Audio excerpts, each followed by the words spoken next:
Hi, this is Eric with Parts Doctor. Today we're going to show you how to replace the port gasket on your GE refrigerator.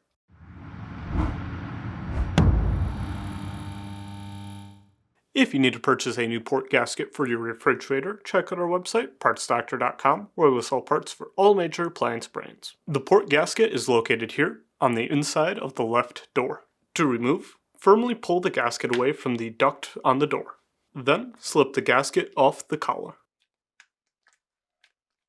If you need to purchase a new port gasket, you can check out our website, partsdoctor.com. We'll leave a link in the description below. You want to make sure you are searching with the model number from the tag on your refrigerator to make sure you are getting the correct part. To install, insert the collar into the gasket, being sure that the gasket seats beneath these tabs.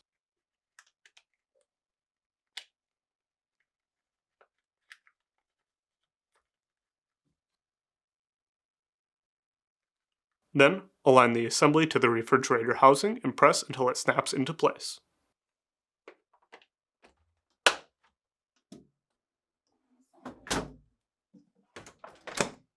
That's it for today's video, and if you found this video helpful, make sure to leave us a like and comment down below, and for more videos like this, please consider subscribing.